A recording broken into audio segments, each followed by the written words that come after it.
First, the highlights. Labka seeks better collaboration with cement manufacturers for safer, sustainable environment. Federal government vows clamp down on traders over inflation of commodity prices.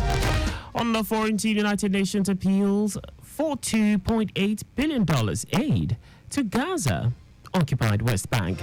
And in sports, Super Eagles captain William Trist Ekong donates camp allowances, match bonuses to children in Akwa Ibom.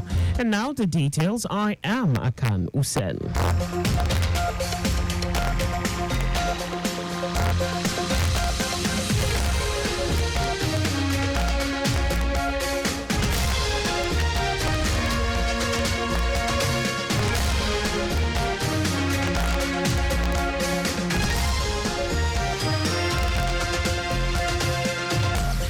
The Lagos State Building Control Agency, LABCA, has called on manufacturers of cement in Nigeria to properly label their products for ease of application by users. General Manager of LABCA, Bola Oki, made the call during a courtesy visit to the management of Lafarge Africa at their corporate head office in Ikoyi, Lagos.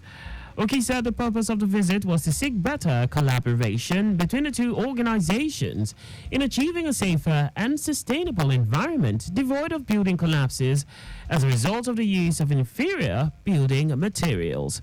He noted that cement is a major component in building construction, and the producers of this component need to properly educate the users on the best way to apply the product for optimal results that will bring about reductions in building collapses. Oki advised the manufacturers of cement to enlighten and educate the users, especially block makers, by boldly writing or illustrating the number of blocks that a 50-kilogram bag of cement can produce. Managing Director, CEO of the Lagos Waste Management Authority, LOMA, Muyiwa Gbadageshi, has told truck drivers in charge of the agency's fleet to strictly obey safe driving rules or risk severe penalties. Gbadageshi said this at the LOMA headquarters in Ijora, just as he repeatedly against any breach of safe motoring and road traffic rules and regulations involving non-use of seat belts, drunk driving, excessive speeding, and reckless behavior on highways. According to him, other breaches include overloading, loss of safety equipment, possession of invalid driver's licenses, waste handlers hanging onto moving trucks, and other reckless actions that could cause an accident. He stressed that stiff sanctions will henceforth be applied, including outright dismissal, prosecution, suspension from work, forfeiture of monthly salaries and allowances, and non-payment of medical bills if involved in an accident, depending on the gravity of the infraction.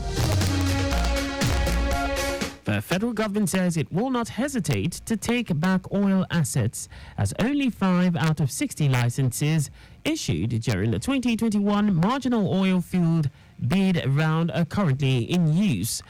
Minister for Petroleum Resources, Oil, Heineken Lukubiri, stated this at an event organized by the Petroleum Club in Lagos.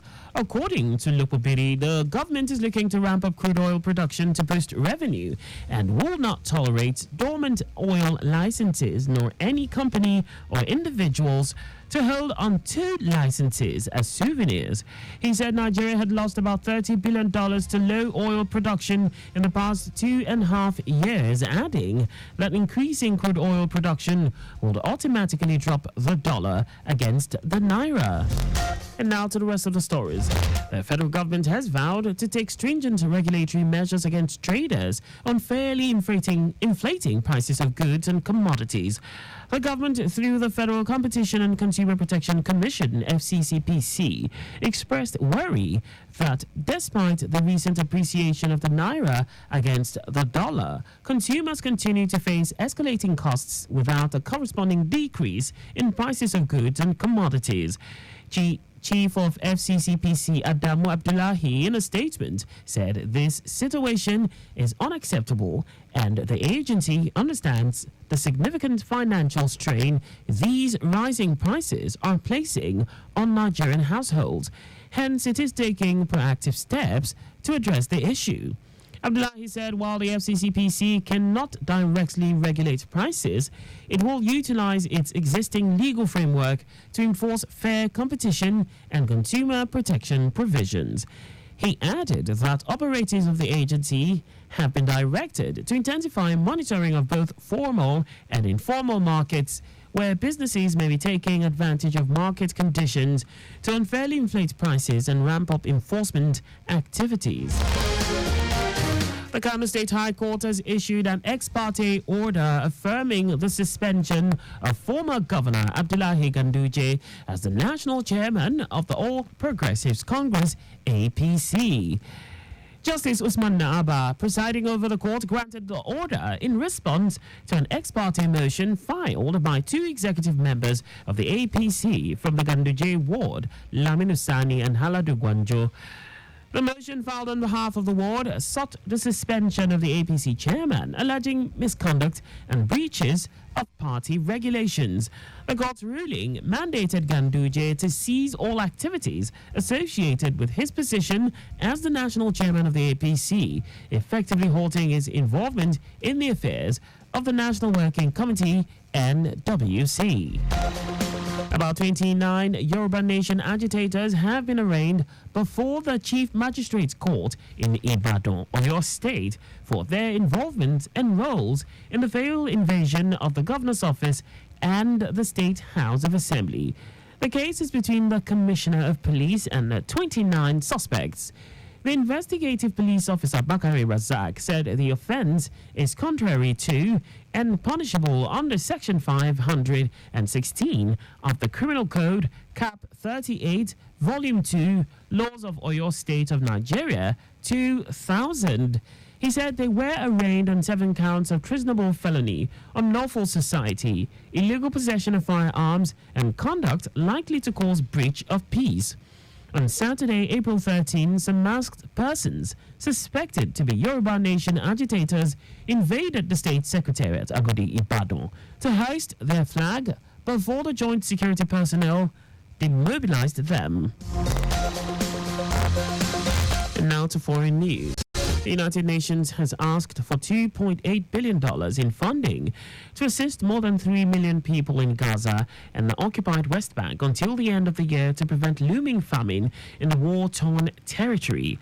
A flash appeal published by the UN Office for the Coordination of Humanitarian Affairs, OCHA, said a major chunk of funding, estimated at $782 million, will be destined for food aid for 2.3 million people in Gaza and 400,000 people in the West Bank. The appeal noted that more than 6 months of war have created critical food shortages among Gaza's Palestinians that in some areas now exceed famine levels. And now sports. Super Eagles captain Willem Troost Ekong has donated his future camp allowances and match bonuses to children in Akwa Ibom State. The gesture by the 30-year-old centre-back who hails from the state is in a bid to help the children achieve their football dreams. Troost Ekong made his senior debut for Nigeria on June 13, 2015, playing 19 minutes in an AFCON qualifying match against Chad and has since earned 71 caps with 7 goals to his name. And that's all for the news at 4. Just before we go, please do not drive beyond a specified speed limit. You can follow us and like all our various social media platforms on X Traffic Radio 961. On Instagram, Lagos Traffic Radio 961. Subscribe and watch us live on our channel, Traffic Radio 961. You can also visit our website on www.trafficradio961.ng.